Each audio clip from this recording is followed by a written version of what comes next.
We only have like 3 weeks, maybe 4 weeks left until we're done with every single Marvel movie ever made. That's incredible. We're doing so well.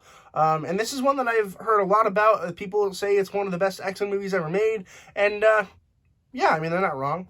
So today we're going to be talking about what my boss likes to call X-Men Days of Future Pants.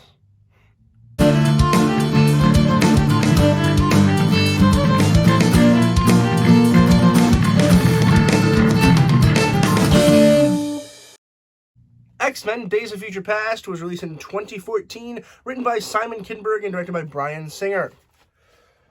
Alright, no spoilers. How do I do this? Okay, so, essentially, it is in the future. We're far, far, far in the future. And the world is coming to an end because of these Sentinels that are just designed to destroy mutants. So everyone's dying and everyone's very sad. It's like Apocalypse. But not Apocalypse, because that's later. But essentially, a group of X-Men are like, okay, well, if we can send somebody back in time and convince all of us from the past that are living at this point to stop this one event from happening, that'll stop the Sentinels from happening, and then we would live happily ever after. And so Wolverine's like, I can do it because I don't die. And they're like, cool, go. And he does, and he helps, assemble the X-Men of the past so that they can stop this one event from happening. That way, they can live happily ever after. And let me tell you, this is a really cool idea for a movie. I mean, and I know it's all comic book stuff, but it's a cool idea for a movie because it works well. I was a little frustrated in the beginning because I was unclear as to like what time we're in. We still don't really know. I guess we're supposed to assume it's 2014, but 2014 is a big jump from the Wolverine in 2013 or whatever. So I was a little frustrated by that time jump that didn't really exist. Because we know it's bigger than a time jump, but he didn't tell us what year we're in. Not that it matters by any stretch of the imagination, but I care, okay?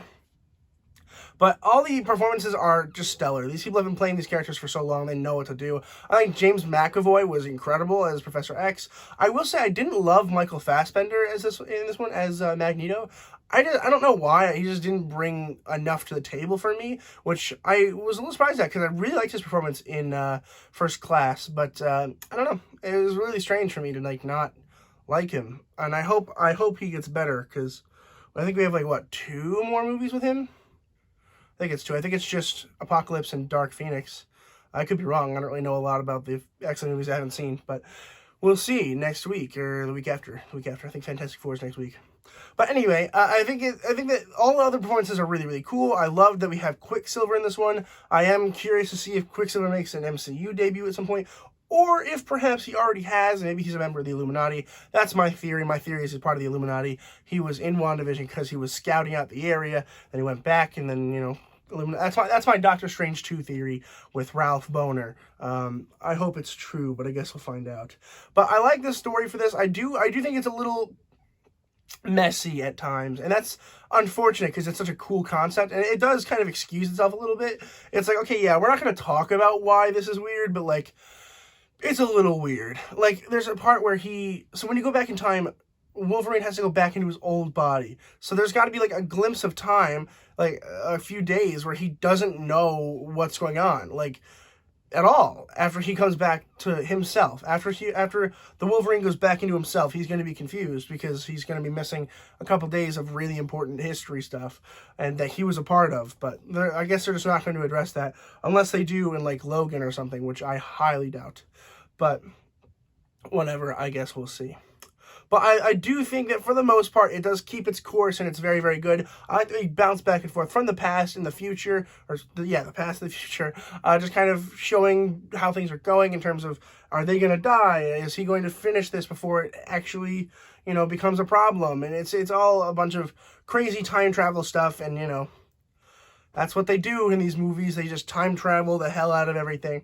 And this was really the first one to do time travel in terms of, superhero movies, because after Endgame everyone's doing it. After Endgame everybody's hopping on the time travel train, and that's fine, but also I don't like time travel movies in general.